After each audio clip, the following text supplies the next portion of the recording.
বীৰ লাচিত সেনা সম্পূৰ্ণৰূপে বিজেপি আৰু আৰএছএছৰ দ্বাৰা পৰিচালিত হৈ আছে।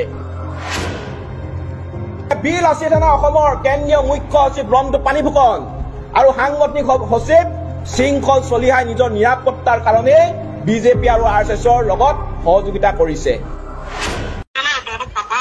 শৃংখল চলিয়া পকৰখন কেনে এনেকে মেলি দিলো না পকৰখন গম পাইছা নাই তহঁতৰ শৃংখল চলিয়াকে আছে শৃংখল চলিয়া পকৰখন এনেকে মেলি দিলো না আমি গম পাইছা নাই এনেকে মেলি পঠাই দিলো তাৰপিছত তহঁতৰ শৃংখল চলিয়া উমা বীৰ লাচিত সেনাৰ গতিত কিমান দম আমিও চাওঁ শৃংখল চলিয়া অকলে পঠাই দিয়ে যদি শৃংখল চলিয়া মই মাৰিব নোৱাৰো মোৰ নাম বিক্টৰ দাস নহয় শৃংখল চলিয়াৰ যদি গতিত দম আছে অকলে আহিব দে আমি লাগু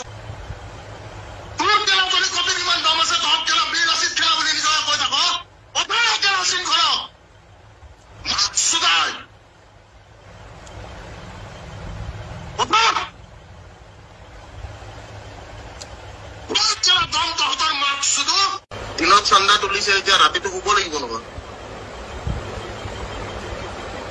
গম পাইছেন নাই দিনত চান্দা তুলি ৰাতিলৈকে শুব লাগিব নাই দিনত চান্দা তুলি ৰাতিলৈকে শুৱা মানুহবিলাকৰ লগত কথা পাতি আমি নাপাতো। নমস্কাৰ। বৰ অসমৰ প্ৰতিষ্ঠাপক চাওলুং চুকাফাদেৱে হাতৰাজ সামৰি একৰাজ প্ৰতিষ্ঠা কৰি থৈ গৈছে। তেওঁ অসমখনত শান্তি সম্প্ৰীতিৰ এখন সমাজ সৃষ্টি হৈ থৈ গৈছে আৰু সেই সমাজখনত বৰ্তমান এছাম ভণ্ড জাতীয়তাবাদীয়ে সাম্প্ৰদায়িকতাবাদৰ বীজ ৰোপণ কৰি অশান্তিময় পৰিৱেশ সৃষ্টি কৰি থকা দেখিবলৈ পোৱা গৈছে। তাৰে ভিতৰত এজন প্ৰথম হৈছে শিৱসাগৰৰ এজন উগ্ৰ জাতীয়তাবাদী শৃংখল চলিহা।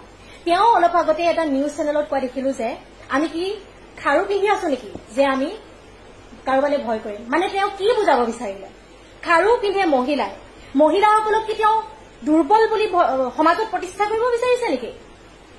আমি মহিলা দুৰ্বল নহয়, আপুনি দুৰ্বল হ'ব পাৰে। দুৰ্বল যিবিলাক দুৰ্বল মানুহ সেইবিলাকে বাহিৰত বেছি দম থকা দেখাবলৈ যায়। এটা কথা মনত ৰাখিব, এইখন অসমতে কনকলতা, ভোগেশ্বৰী ফুকননী, জয়মতী কুঁৱৰী আদিৰ দৰে বীৰাংগনাৰ জন্ম হৈ গৈছে। সেইসকল মহিলাক আপুনি অপমান কৰাৰ অধিকাৰ নাই। অকল সেইসকল বুলিয়ে নহয়, কোনো মহিলাক আপুনি খাৰু পিন্ধি কিবা কথা কৈ এইবিলাক কথা কৈ দুৰ্বলতা দেখাবলৈ নাযাব মহিলাক। আৰু এটা কথা, আপুনি যে অকল আপোনাৰ মুখতে মাৰিম কাটিম এই শব্দবোৰ থাকে, এই শব্দবোৰ অন্তত মুখৰ পৰা নাইকিয়া কৰক। আপোনাৰ যদি ইমানেই মাৰিম কাটিবলৈ মন গৈ থাকে, প্ৰথম আপুনি আপোনাৰ ঘৰৰ কাৰোবাক কাটক, মাৰক, নহলে নিজকে কাটি লওক, নিজকে মাৰি লওক। অসমত নাভাবিব যে অকল আপুনিয়ে জীয়াই আছে অভদ্ৰ, আপোনাৰ লিখা অসভ্য বৰ্বৰ সমাজত ভদ্ৰ বিবেকবান ৰাইজো জীয়াই আছে যি শান্তিত থাকিবলৈ বিচাৰে। আপোনাৰ যদি ইমানেই অসভ্যালি কৰিবলৈ মন আছে, আপুনি নিজৰ ঘৰত কৰক, নিজৰ পৰিয়ালৰ লগত কৰক। সমাজখনত বিষবাষ্প সৃষ্টি কৰি নাথাকিব। আৰু মুখত এই হেংদাং শব্দটো আপোনাৰ মুখৰ পৰা সোনকালে আঁতৰক। হেংদাংৰ অধিকাৰ আমাৰ আহোমসকলৰ আছে। এটা অনা আহোমে এনি টাইম হেংদাং লম এই শব্দটো কৈ নাথাকিব। হেংদাংখনক অপমান কৰি নাথাকিব দেই। অসহ্য লাগিছে আপোনাৰ এই অসভ্যালিবিলাক চাই।